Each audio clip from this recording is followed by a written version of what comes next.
If you just looked at the statistics alone, Darius Jarrett was not supposed to make it.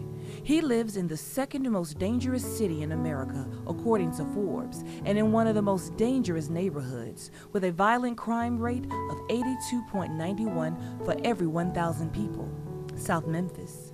If you just look at the statistics alone, Darius Jarrett is supposed to be in a gang, a juvenile delinquent, on drugs, or dead. But statistics rarely account for the anomalies, just like the bottom line rarely tells the full story.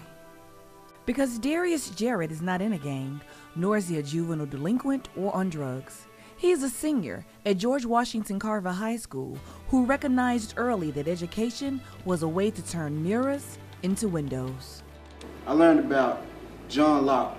John Locke came up with the theory that every human knows right from wrong. I keep a positive mindset. I think about, if this happens, how am I going to provide for my sister? How am I going to provide for my brother? How am I going to help my mother in her time of need? Darius submitted a video essay to Shelby County's IPromise contest and won. The worst thing we can do as students is walk away from our education. In a world full of murderers, robbers, rapists, and child abusers, the fact that you still wake up in the morning is a blessing. In addition to winning a new iPad and a full year of bragging rights at his school, Darius got an opportunity to express how strongly he believes in the power of education.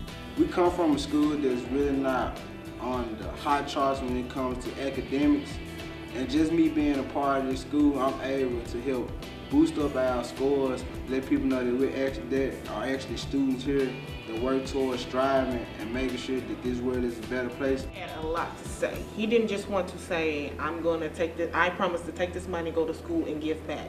He wanted to give a background. He wanted to talk about what he's currently doing, and he wants to talk about what he would do in the future.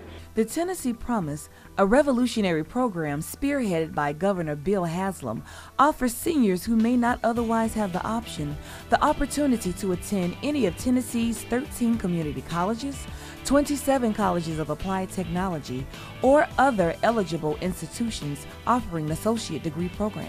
We want to make sure that the students are aware that not going to school because you do not have the education or the money is no longer the explanation. Tennessee Promise is not a GPA requirement, it's not a ACT requirement, it's just a commitment requirement. For many seniors like Darius, the Tennessee Promise is a golden lottery ticket that offers a way out, a pathway of hope that can completely alter the trajectory of their lives. Because for many of Darius's peers, college is an unrealistic, unattainable pipe dream that will be traded for the alluring yet deceptive surrogate parent known as the streets. The streets is basically a father figure towards lost people. I mean, when you come from a family who is really not educated and really not on the skill level that you think you should be on, you tend to have peer pressure or fall into that negativity because you're like, hey, I'm going to be as good as failure, so I might as well make my life as miserable as anybody else's life is. Darius's guidance counselor, Candace Shorter, also sees the bigger picture of the Tennessee Promise. Educating the youth is much cheaper than locking them up. According to the Alliance for Excellent Education, a Washington, D.C. national policy and advocacy organization, the United States spends $12,643 to educate one student per year versus the annual cost of $28,323 to house one inmate. It's not like if you go out there with education, you could possibly end up in jail. But if you go out there committing a crime, you could possibly throw away your future.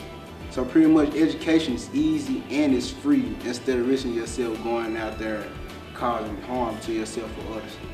Education can not only change lives, it can save them. And with the help of Mrs. Shorter and Principal Dr. Alvin Harris, Darius is confidently planning the road ahead. With the pledge of the Tennessee Promise, higher learning will become the norm that every student can take advantage of. And the only statistics that Darius will be a part of are the ones that count success.